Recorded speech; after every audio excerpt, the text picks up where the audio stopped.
대법원 2022년 1월 13일 선고 2017-264-072 등 판결 사건명 공탁금 출급 청구권 확인 등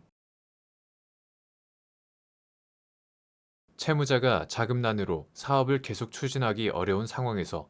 자금을 융통하여 사업을 계속 추진하는 것이 채무 변제력을 갖게 되는 최선의 방법이라고 생각하고 자금을 융통하기 위하여 부득이 그 소유의 재산을 특정 채권자에게 담보로 제공하고 그로부터 신규 자금을 추가로 융통받은 경우 채무자의 담보 제공 행위를 사해 행위로 볼 수 있는지 여부, 소급 및 이때 담보 제공 행위가 사업 계속 추진을 위한 신규 자금 융통을 위한 행위로서 사해성이 부정되는지 판단하는 방법. 채무 초과 상태에 있는 채무자가 그 소유의 재산을 채권자 중에 어느 한 사람에게 채권 담보로 제공하는 행위는 특별한 사정이 없는 한 다른 채권자들에 대한 관계에서 사해 행위에 해당한다. 다만 채무자가 자금난으로 사업을 계속 추진하기 어려운 상황에서 자금을 융통하여 사업을 계속 추진하는 것이 채무 변제력을 갖게 되는 최선의 방법이라고 생각하고 자금을 융통하기 위하여 부득이 그 재산을 특정 채권자에게 담보로 제공하고 그로부터 신규 자금을 추가로 융통받았다면 그러한 채무자의 담보 제공 행위는 궁극적으로 일반 채권자를 해하는 행위로 볼 수 없다. 이때 담보 제공 행위가 사업 계속 추진을 위한 신규 자금 융통을 위한 행위로서 사해성이 부정되는지 여부는 행위 목적물이 채무자의 전체 책임재산 가운데에서 차지하는 비율, 무자력의 정도, 그 행위가 사업을 계속 추진하여 채무를 변제하거나 변제 자력을 얻기 위한 불가피하고 유효적절한 수단이었는지, 담보 제공이 합리적인 범위에서 이루어진 것인지, 실제 자금이 채권자에 대한 변제나 사업의 계속을 위해 사용되어 채무자가 변제 자력을 갖게 되었는지, 채무자가 일부 채권자와 통모하여 다른 채권자를 해칠 의사를 가지고 행한 것은 아닌지 등 여러 사정을 종합적으로 고려하여 판단하여야 한다.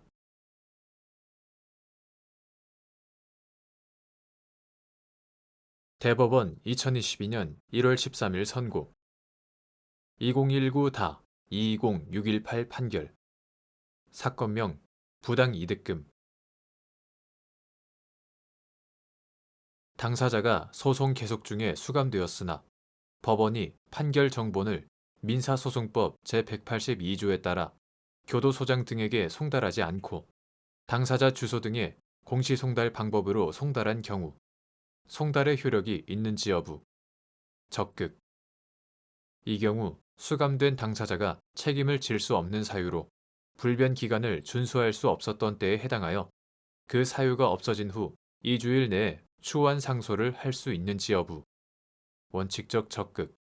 및 여기에서 사유가 없어진 때의 의미. 당사자가 소송 계속 중에 수감된 경우 법원이 판결 정본을 민사소송법 제182조에 따라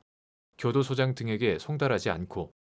당사자 주소 등의 공시송달 방법으로 송달하였다면 공시송달의 요건을 갖추지 못한 하자가 있다고 하더라도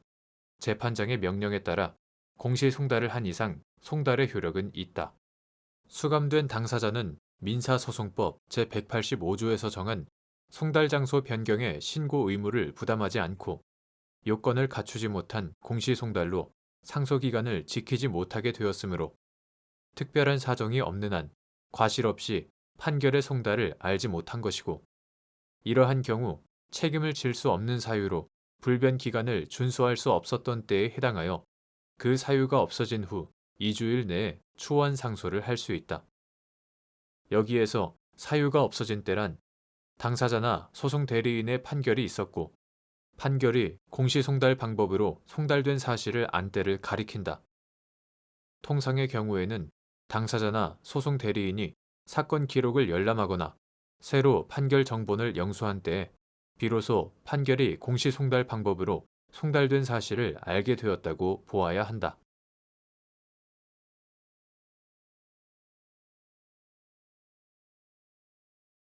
대법원 2022년 1월 13일 선고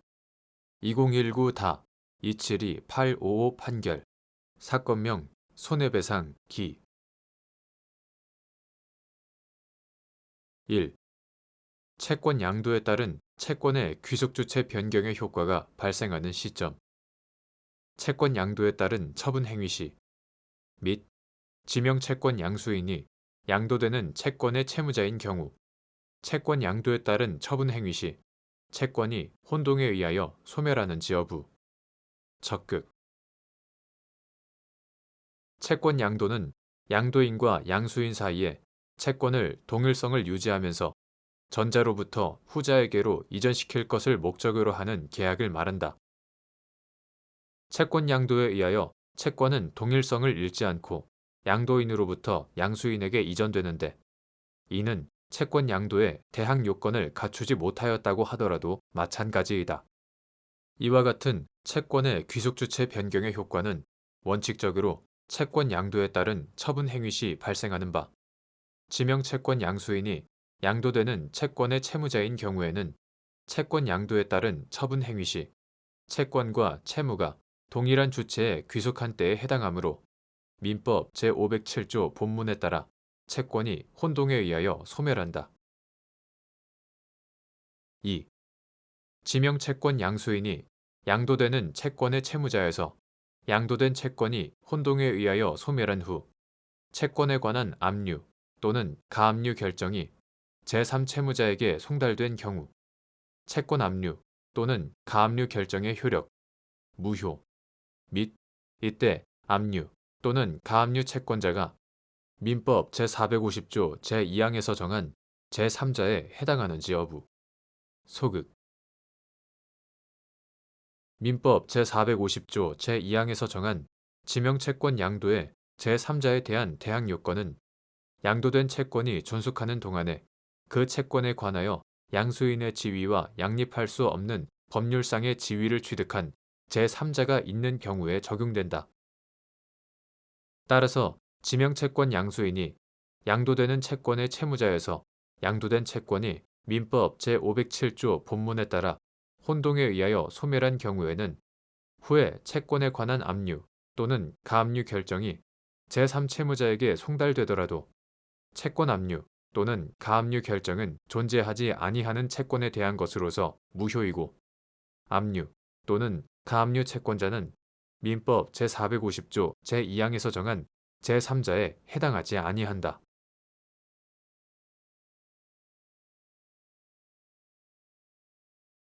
대법원 2022년 1월 13일 선고 2020-232-136 판결 사건명 임금 1. 근로기준법 제94조에서 정한 집단적 동의를 받아 근로자에게 불리한 내용으로 취업규칙이 변경된 경우 변경된 취업규칙의 기준에 따라 그보다 유리한 근로조건을 정한 기존의 개별 근로계약의 내용이 변경되는지 여부 소극 및 이때 근로자의 개별적 동의가 없는 한 취업규칙보다 유리한 근로계약의 내용이 우선하여 적용되는지 여부 적극 위와 같은 법리는 근로자와 사용자가 취업규칙에서 정한 기준을 상회하는 근로조건을 개별 근로계약에서 따로 정한 경우에 한하여 적용되는지 여부 적극 근로기준법 제97조는 취업규칙에서 정한 기준에 미달하는 근로조건을 정한 근로계약은 그 부분에 관하여는 무효로 한다. 이 경우 무효로 된 부분은 취업규칙에 정한 기준에 따른다 라고 정하고 있다. 근로기준법 제97조를 반대 해석하면 취업규칙에서 정한 기준보다 유리한 근로조건을 정한 개별 근로계약 부분은 유효하고 취업규칙에서 정한 기준에 우선하여 적용된다. 한편 근로기준법 제94조는 사용자는 취업규칙의 작성 또는 변경에 관하여 해당 사업 또는 사업장에 근로자의 과반수로 조직된 노동조합이 있는 경우에는 노동조합, 근로자의 과반수로 조직된 노동조합이 없는 경우에는 근로자의 과반수의 의견을 들어야 한다. 다만 취업규칙을 근로자에게 불리하게 변경하는 경우에는 그 동의를 받아야 한다 라고 정하고 있다. 위 규정은 사용자가 일방적으로 정하는 취업 규칙을 근로자에게 불리하게 변경하려고 할 경우 근로자를 보호하기 위하여 위와 같은 집단적 동의를 받을 것을 요건으로 정한 것이다. 그리고 근로기준법 제4조는 근로조건은 근로자와 사용자가 동등한 지위에서 자유의사에 따라 결정하여야 한다 라고 정하고 있다. 위 규정은 사용자가 일방적으로 근로조건을 결정하여서는 아니 되고 근로조건은 근로관계 당사자 사이에서 자유로운 합의에 따라 정해져야 하는 사항임을 분명히 함으로써 근로자를 보호하고자 하는 것이 주된 취지이다. 이러한 각 규정 내용과 취지를 고려하면 근로기준법 제94조가 정하는 집단적 동의는 취업규칙의 유효한 변경을 위한 요건에 불과하므로 취업규칙이 집단적 동의를 받아 근로자에게 불리하게 변경된 경우에도 근로기준법 제4조가 정하는 근로조건 자유결정의 원칙은 여전히 지켜져야 한다. 따라서 근로자에게 불리한 내용으로 변경된 취업규칙은 집단적 동의를 받았다고 하더라도 그보다 유리한 근로조건을 정한 기존의 개별 근로계약 부분에 우선하는 효력을 갖는다고 할 수 없다. 이 경우에도 근로계약의 내용은 유효하게 존속하고 변경된 취업규칙의 기준에 의하여 유리한 근로계약의 내용을 변경할 수 없으며 근로자의 개별적 동의가 없는 한 취업규칙보다 유리한 근로계약의 내용이 우선하여 적용된다. 그러나 근로기준법 제4조, 제94조 및 제97조의 규정 내용과 입법 취지를 고려할 때 위와 같은 법리는 근로자와 사용자가 취업규칙에서 정한 기준을 상회하는 근로조건을 개별 근로계약에서 따로 정한 경우에 한하여 적용될 수 있는 것이고 개별 근로계약에서 근로조건에 관하여 구체적으로 정하지 않고 있는 경우에는 취업규칙 등에서 정하는 근로조건이 근로자에게 적용된다고 보아야 한다. 2. 갑이 을 학교 법인이 설치, 운영하는 대학교에 조교수로 신규 임용된 후 계속 재임용되다가 교수로 승진 임용되었는데 을 법인이 교원의 급여 체계에 관하여 기존의 호봉제를 연봉제로 변경하는 내용의 급여 지급 규정을 제정하여 시행하다가 뒤늦게 전임 교원 과반수의 동의를 받은 사안에서 갑과 을 법인은 급여 규정 등이 규정한 바에 따라 급여를 지급받기로 하는 외에 별도로 임용계약서를 작성하거나 임금 등 근로조건에 관하여 약정을 체결하지 않았으므로 적어도 연봉제 임금 체계에 대하여 근로자 과반수의 동의를 얻은 후에는 갑에게 취업규칙상 변경된 연봉제 규정이 적용된다고 한 사례.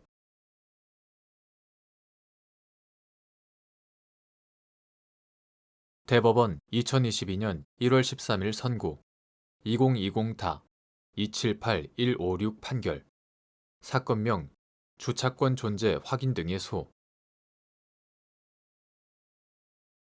1. 집합 건물의 어느 부분이 구분 소유자 전원이나 일부의 공용에 제공되는지 판단하는 기준. 이러한 법리는 여러 동의 집합 건물로 이루어진 단지 내 특정 동의 건물 부분으로서 구분 소유의 대상이 아닌 부분의 소유권 귀속을 판단할 때에도 마찬가지로 적용되는지 여부. 적극. 집합 건물 중 여러 개의 전유 부분으로 통하는 복도, 계단, 그 밖에 구조상 구분 소유자의 전원 또는 일부의 공용에 제공되는 건물 부분과 규약이나 공정증서로 공용 부분으로 정한 건물 부분 등은 공용 부분이다. 집합 건물의 공용 부분은 원칙적으로 구분 소유자 전원의 공유에 속하지만 일부 구분 소유자에게만 공용에 제공되는 일부 공용 부분은 그들 구분 소유자의 공유에 속한다. 집합 건물의 소유 및 관리에 관한 법률 제3조, 제10조 제1항 건물의 어느 부분이 구분 소유자 전원이나 일부의 공용에 제공되는지 여부는 일부 공용 부분이라는 취지가 등기되어 있거나 소유자의 합의가 있다면 그에 따르고 그렇지 않다면 건물의 구조, 용도, 이용 상황, 설계도면, 분양계약서나 건축물 대장의 공용 부분 기재 내용 등을 종합하여 구분 소유가 성립될 당시 건물의 구조에 따른 객관적인 용도에 따라 판단하여야 한다. 이러한 법리는 여러 동의 집합 건물로 이루어진 단지 내 특정 동의 건물 부분으로서 구분 소유의 대상이 아닌 부분이 해당 단지 구분 소유자 전원의 공유에 속하는지, 해당 동 구분 소유자 등 일부 구분 소유자만이 공유하는 것인지를 판단할 때에도 마찬가지로 적용된다. 2. 갑 아파트 입주자 대표회의가 지하 주차장 진출입로에 자동차 번호판을 인식할 수 있는 차단기를 설치하여 사전에 번호를 등록한 입주자와 목적을 밝힌 방문자의 자동차만 출입하도록 하면서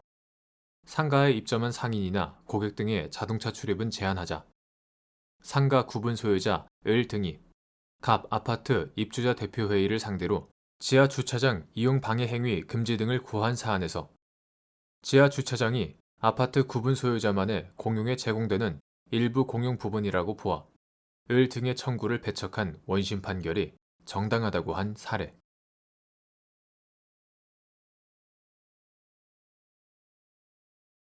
대법원 2022년 1월 13일 선고 2021-269-388 판결 사건명 물품 대금 1. 외국적 요소가 있는 사건의 경우 준거법과 관련한 주장이 없더라도 법원이 법률 관계에 적용될 국제협약 또는 국제사법에 따른 준거법에 관하여 심리, 조사할 의무가 있는지 여부 적극 외국적 요소가 있는 법률 관계에 관하여 적용되는 준거법으로서의 외국법은 사실이 아니라 법으로서 법원은 직권으로 그 내용을 조사하여야 한다. 따라서 외국적 요소가 있는 사건이라면 준거법과 관련한 주장이 없더라도 법원으로서는 적극적으로 성명권을 행사하여 당사자에게 의견을 진술할 수 있는 기회를 부여하거나 필요한 자료를 제출하게 하는 등 그 법률 관계에 적용될 국제협약 또는 국제사법에 따른 준거법에 관하여 심리, 조사할 의무가 있다. 2. 네덜란드 법인과 대한민국 법인 사이의 물품 매매 계약에 관하여 국제물품 매매 계약에 관한 국제연합협약 United Nations Convention on Contracts for the International Sale of Goods 국제물품 매매 계약에 관한 국제연합협약이 우선적으로 적용되는지 여부 적극 및 위 협약이 적용을 배제하거나 직접적으로 규정하고 있지 않는 사항에 대하여는 법정지의 국제사법에 따라 결정된 준거법이 적용되는지 여부 적극 우리나라가 가입한 국제조약은 일반적으로 민법이나 상법 또는 국제사법보다 우선적으로 적용된다. 네덜란드와 대한민국은 모두 국제물품 매매 계약에 관한 국제연합협약 United Nations Convention on Contracts for the International Sale of Goods 비엔나 1980년 CISG 이하 매매협약이라 한다. 매매협약에 가입하였으므로 네덜란드 법인과 대한민국 법인 사이의 물품 매매 계약에 관하여는 매매협약 제1조 제1항에 의하여 위 협약이 우선 적용된다. 매매협약은 국제물품 매매 계약의 성립, 매도인과 매수인의 의무,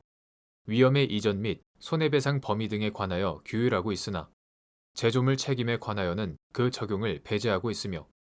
계약의 유효성이나 물품의 소유권에 관하여 계약이 미치는 효력 또는 소멸시효 등은 규정하고 있지 않다. 한편 네덜란드와 대한민국 두 나라 모두 국제물품 매매 계약의 시효에 관한 국제연합협약 United Nations Convention on the Limitation Period in the International Sale of Goods 뉴욕 1974년 국제물품 매매 계약의 시효에 관한 국제연합협약에 가입하지 않고 있다. 이와 같이 매매협약이 적용을 배제하거나 직접적으로 규정하고 있지 않는 사항에 대하여는 법정지의 국제사법에 따라 결정된 준거법이 적용된다. 3. 국제사법 제25조 제1항에 따라 준거법에 관한 명시적인 합의가 없더라도 묵시적인 합의를 인정할 수 있는지 여부 적극. 소송 절차에서 당사자가 준거법에 관하여 다투지 않았다는 사정만으로 준거법에 관한 묵시적 합의를 인정할 수 있는지 여부. 소극. 국제사법 제25조 제1항은 계약은 당사자가 명시적 또는 묵시적으로 선택한 법에 의한다. 다만 묵시적인 선택은 계약 내용 그 밖의 모든 사정으로부터 합리적으로 인정할 수 있는 경우에 한한다 라고 규정하고, 국제사법 제26조 제1항은 당사자가 준거법을 선택하지 아니한 경우에 계약은 그 계약과 가장 밀접한 관련이 있는 국가의 법에 의한다 라고 규정하고 있는데, 같은 조 제2항 제1호에 의하면 양도계약의 경우에는 법인인 양도인의 주된 사무소가 있는 국가의 법이 가장 밀접한 관련이 있는 것으로 추정된다. 국제사법 제25조 제1항에서 계약의 준거법을 당사자가 자유롭게 선택할 수 있도록 하면서도 그것이 부당하게 확대되는 것을 방지하기 위하여 묵시적인 선택은 계약 내용 그 밖의 모든 사정으로부터 합리적으로 인정할 수 있는 경우로 제한하고 있으므로 준거법에 관한 명시적인 합의가 없더라도 묵시적인 합의를 인정할 수도 있으나, 소송 절차에서 당사자가 준거법에 관하여 다투지 않았다는 사정만으로는 준거법에 관한 묵시적 합의를 인정하기는 어렵다.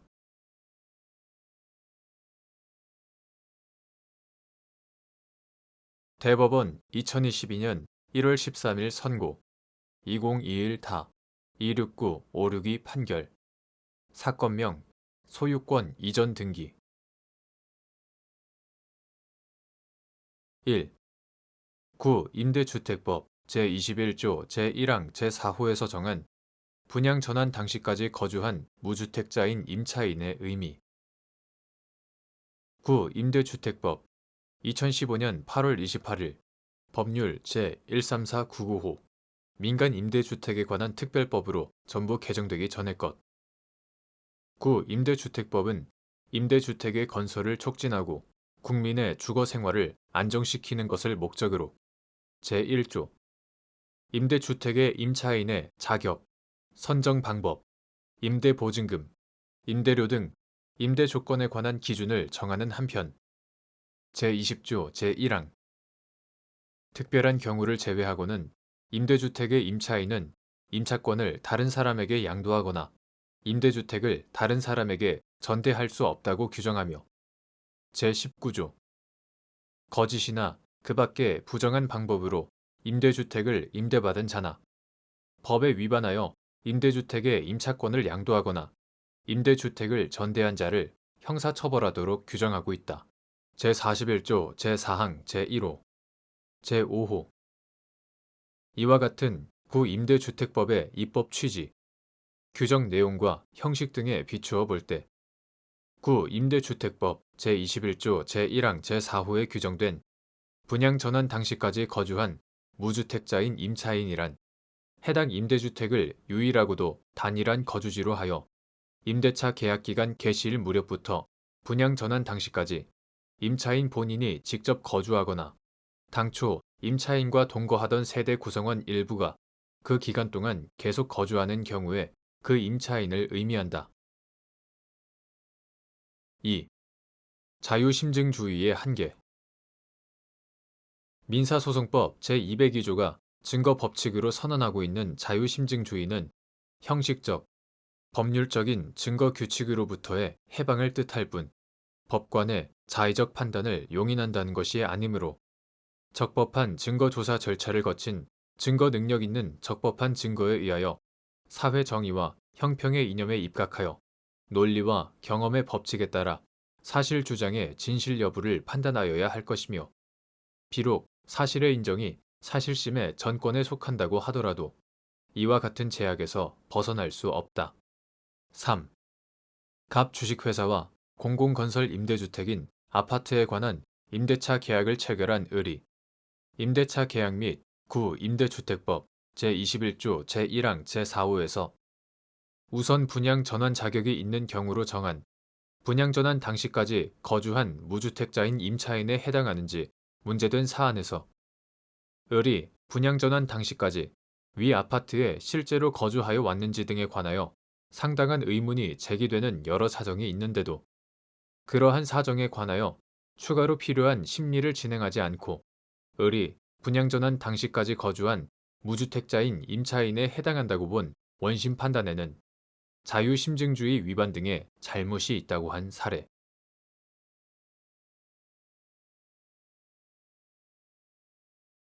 대법원 2022년 1월 14일 선고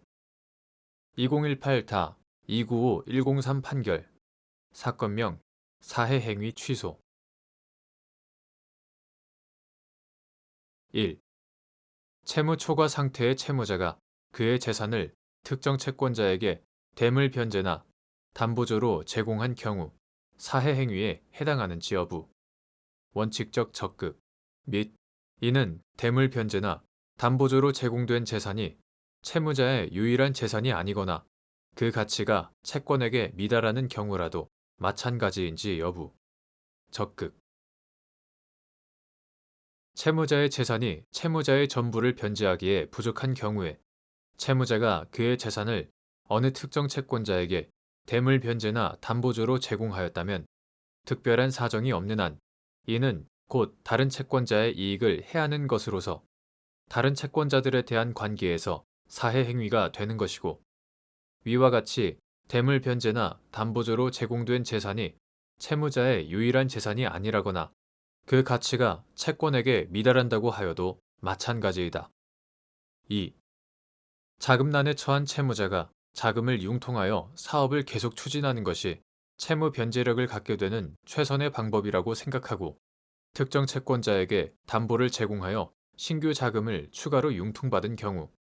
담보권 설정 행위가 사해 행위에 해당하는지 여부 소극 및 이 경우에도 신규 자금의 융통 없이 단지 기존 채무의 이행을 유예받기 위하여 채권자 중 한 사람에게 담보를 제공하는 것은 다른 채권자들에 대한 관계에서 사해 행위에 해당하는지 여부 원칙적 적극 자금난으로 사업을 계속 추진하기 어려운 상황에 처한 채무자가 자금을 융통하여 사업을 계속 추진하는 것이 채무 변제력을 갖게 되는 최선의 방법이라고 생각하고 자금을 융통하기 위하여 부득이 특정 채권자에게 담보를 제공하고 그로부터 신규 자금을 추가로 융통받았다면 채무자의 담보권 설정 행위는 사해 행위에 해당하지 않을 수 있다. 그러나 이러한 경우에도 채무자에게 사업의 갱생이나 계속 추진의 의도가 있더라도 신규 자금의 융통 없이 단지 기존 채무의 이행을 유예받기 위하여 자신의 채권자 중 한 사람에게 담보를 제공하는 행위는 다른 특별한 사정이 없는 한 다른 채권자들에 대한 관계에서는 사해 행위에 해당한다. 3. 의료병원 운영자 갑이 채무 초과 상태에서 을저축은행으로부터 대출을 받으면서 담보로 국민건강보험공단에 대한 현재 또는 장래의 요양급여 채권을 양도하고 위 대출금의 상당 부분을 병저축은행에 대한 기존 대출금 채무 변제에 사용한 사안에서 위 채권 양도는 갑의 채무 초과 상태를 더욱 심화시키고 을은행에 대해서만 다른 채권자에 우선하여 자신의 채권을 회수할 기회를 부여하는 것으로 볼 수 있으므로 사해 행위에 해당한다고 한 사례.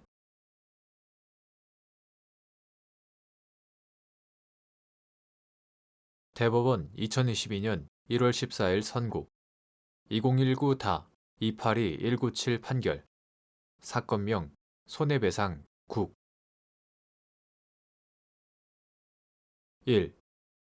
수사기관의 피의사실 공표 행위가 허용되기 위한 요건 및 그 위법성 조각 여부의 판단 기준 수사기관이 발표한 피의사실에 범죄를 구성하지 않는 사실관계까지 포함되어 있고 발표 내용에 비추어 피의사실은 부수적인 것에 불과하고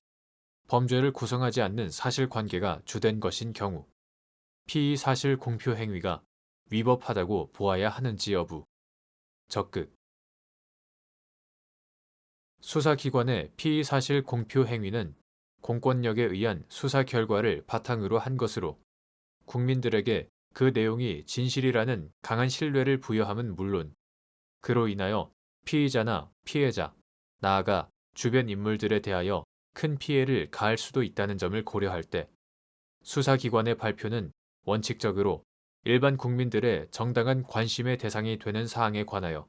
객관적이고도 충분한 증거나 자료를 바탕으로 한 사실 발표에 한정되어야 하고, 이를 발표할 때에도 정당한 목적하에 수사 결과를 발표할 수 있는 권한을 가진 자에 의하여 공식의 절차에 따라 행하여져야 하며,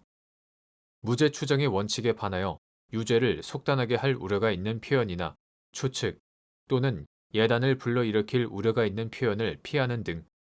내용이나 표현 방법에 대하여도 유념하여야 할 것이므로, 수사기관의 피의사실 공표 행위가 위법성을 조각하는지를 판단할 때에는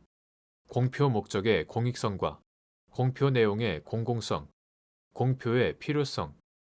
공표된 피의사실의 객관성 및 정확성, 공표의 절차와 형식, 표현 방법,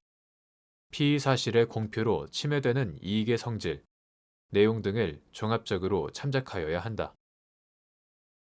한편 수사기관의 피의사실 공표 행위의 대상은 어디까지나 피의사실, 즉 수사기관이 혐의를 두고 있는 범죄 사실에 한정되는 것이므로, 피의사실과 불가분의 관계라는 등의 특별한 사정이 없는 한 수사기관이 범죄를 구성하지 않는 사실관계까지 피의사실에 포함시켜 수사 결과로서 발표하는 것은 원칙적으로 허용될 수 없다.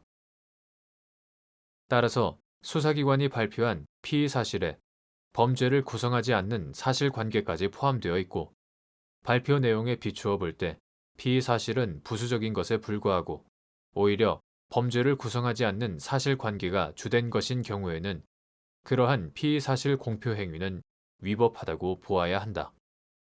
2. 압수물에 대한 몰수의 선고가 포함되지 않은 판결이 선고되어 확정된 경우 검사에게 압수물을 환부하여야 할 의무가 당연히 발생하는지 여부, 적극 및 피압수자 등 환부를 받을 자가 압수 후 소유권을 포기하는 등으로 실체법상의 권리를 상실하거나 수사기관에 대하여 환부 청구권 포기의 의사표시를 한 경우 수사기관의 압수물 환부 의무가 면제되는지 여부, 소극. 형사소송법 제332조에 의하면 압수한 서류 또는 물품에 대하여 몰수의 선고가 없는 때에는 압수를 해제한 것으로 간주한다고 규정되어 있으므로, 압수물에 대한 몰수의 선고가 포함되지 않은 판결이 선고되어 확정되었다면 검사에게 압수물을 제출자나 소유자, 기타 권리자에게 환부하여야 할 의무가 당연히 발생하고, 권리자의 환부 신청에 대한 검사의 환부 결정 등 처분에 의하여 비로소 환부 의무가 발생하는 것은 아니다. 또한 피압수자 등 환부를 받을 자가 압수 후 소유권을 포기하는 등에 의하여 실체법상의 권리를 상실하더라도 그 때문에 압수물을 환부하여야 하는 수사기관의 의무에 어떠한 영향을 미칠 수 없고, 또한 수사기관에 대하여 형사소송법상의 환부 청구권을 포기한다는 의사표시를 하더라도 그 효력이 없어 그에 의하여 수사기관의 필요적 환부 의무가 면제된다고 볼 수는 없다. 3. 가해 행위와 이로 인한 현실적인 손해의 발생 사이에 시간적 간격이 있는 불법 행위에 기한 손해배상 채권의 경우 장기 소멸시 후에 기산점이 되는 불법 행위를 한 날의 의미. 가해 행위와 이로 인한 현실적인 손해의 발생 사이에 시간적 간격이 있는 불법 행위에 기한 손해배상 채권의 경우 장기 소멸시 후에 기산점이 되는 불법 행위를 한 날의 의미는 단지 관념적이고 부동적인 상태에서 잠재적으로만 존재하고 있는 손해가 그 후 현실화되었다고 볼 수 있는 때, 즉 손해의 결과 발생이 현실적인 것으로 되었다고 할 수 있을 때로 보아야 한다. 4. 부패의 염려가 있거나 보관하기 어려운 압수물에 대하여 형사소송법 제130조 제3항에서 정한 요건을 갖추지 않은 폐기 처분이 위법한지 여부, 적극. 압수물은 검사의 이익을 위해서뿐만 아니라 이에 대한 증거 신청을 통하여 무죄를 입증하고자 하는 피고인의 이익을 위해서도 존재하므로 사건 종결 시까지 이를 그대로 보존할 필요성이 있다. 다만 형사소송법은 몰수하여야 할 압수물로서 멸실, 파손, 부패 또는 현저한 가치 감소의 염려가 있거나 보관하기 어려운 압수물은 매각하여 대가를 보관할 수 있다 라고 규정하면서 제132조 제1항 법령상 생산, 제조, 소지, 소유 또는 유통이 금지된 압수물로서 부패의 염려가 있거나 보관하기 어려운 압수물은 소유자 등 권한 있는 자의 동의를 받아 폐기할 수 있다 라고 규정하고 있다. 제130조 제3항 따라서 부패의 염려가 있거나 보관하기 어려운 압수물이라 하더라도 법령상 생산, 제조, 소지, 소유 또는 유통이 금지되어 있고 권한 있는 자의 동의를 받지 못하는 한 이를 폐기할 수 없고 만약 그러한 요건이 갖추어지지 않았음에도 폐기하였다면 이는 위법하다. 5. 수사기관이 형사소송법 제130조 제2항, 제3항 및 제219조의 요건을 충족하지 않는데도 위법하게 압수물을 폐기한 이후 형사재판에서 무죄 판결이 확정되어 위법한 폐기로 인해 압수물의 환부를 받지 못한 피압수자에게 손해가 발생한 경우 수사기관의 위법한 폐기 처분으로 인한 손해배상 청구권에 관한 장기 소멸시효의 기산점 무죄의 형사 판결이 확정되었을 때 판결 선고 당시 압수물이 현존하지 않거나 형사소송법 제130조 제2항, 제3항 및 제219조에 따라 압수물이 이미 폐기된 경우 법원으로서는 그 물건에 대하여 몰수를 선고할 수 없는 바 수사기관이 형사소송법 제130조 제2항, 제3항 및 제219조의 요건을 충족하지 아니함에도 위법하게 몰수하여야 할 압수물을 폐기한 경우 이후 형사재판에서 압수물이 현존하지 않는 등의 사유로 해당 압수물에 대한 몰수형이 선고되지 아니한 채 유죄 판결이 선고, 확정되었다면 다른 특별한 사정이 없는 한 위법한 폐기가 없었더라도 해당 압수물에 대해서는 몰수형이 선고되었을 것이어서 피압수자에게 어떠한 손해가 발생하였다고 보기 어려울 것이나 만약 형사재판에서 무죄 판결이 선고, 확정되었다면 이 경우 위법한 폐기가 없었더라면 압수물 환부 의무가 발생하여 압수물의 환부가 이루어졌을 것이므로 결국 위법한 폐기로 인해 압수물의 환부를 받지 못한 피압수자에게 손해가 발생하였음을 인정할 수 있다.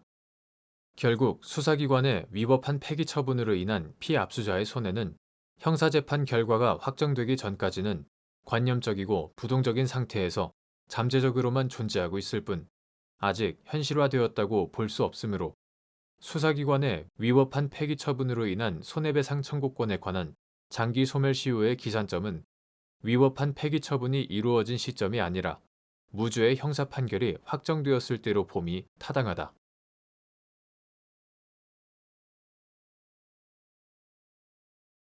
대법원 2022년 1월 14일 선고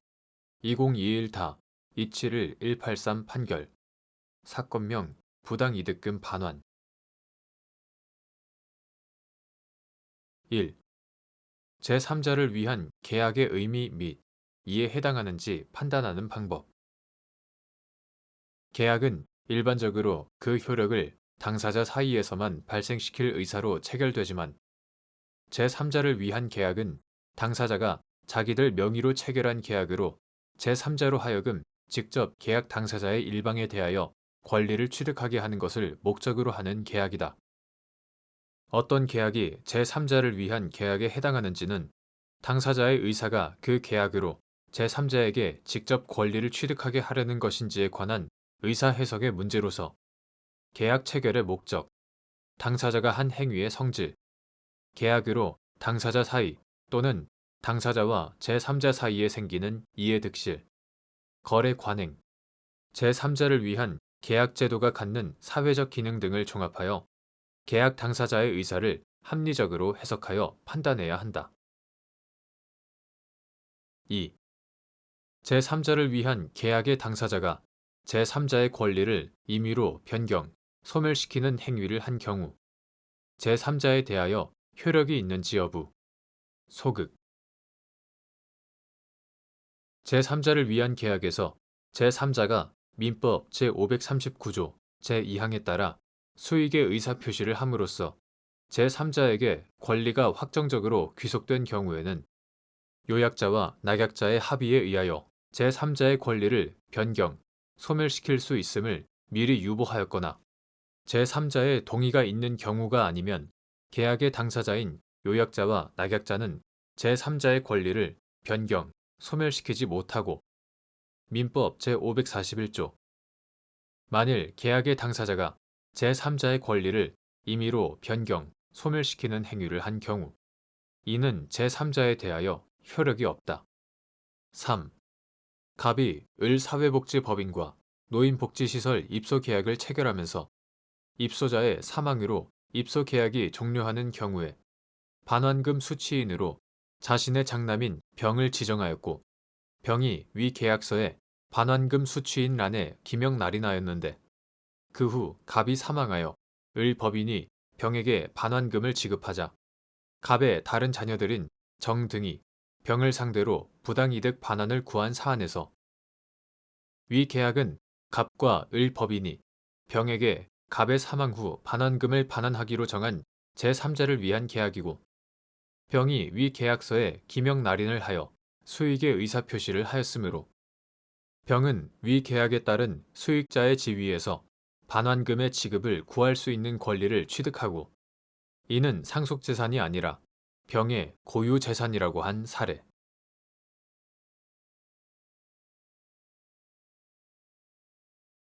대법원 2022년 1월 14일 선고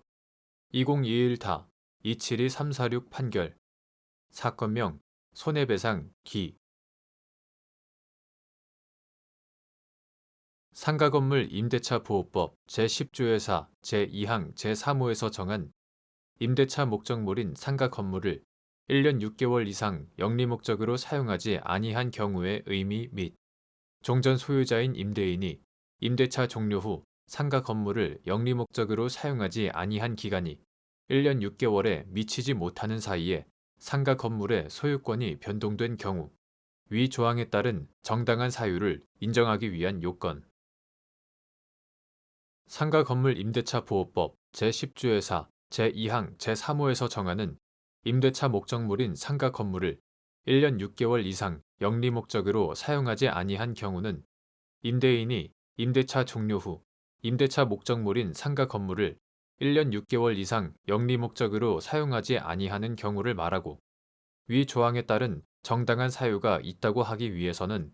임대인이 임대차 종료 시 그러한 사유를 들어 임차인이 주선한 자와 신규 임대차 계약 체결을 거절하고 실제로도 1년 6개월 동안 상가 건물을 영리 목적으로 사용하지 않아야 한다.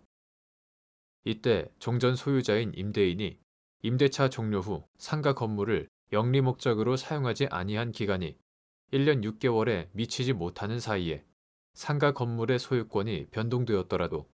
임대인이 상가 건물을 영리 목적으로 사용하지 않는 상태가 새로운 소유자의 소유 기간에도 계속하여 그대로 유지될 것을 전제로 처분하고 실제 새로운 소유자가 그 기간 중에 상가 건물을 영리 목적으로 사용하지 않으며 임대인과 새로운 소유자의 비영리 사용 기간을 합쳐서 1년 6개월 이상이 되는 경우라면 임대인에게 임차인의 권리금을 가로챌 의도가 있었다고 보기 어려우므로 그러한 임대인에 대하여는 위 조항에 의한 정당한 사유를 인정할 수 있다.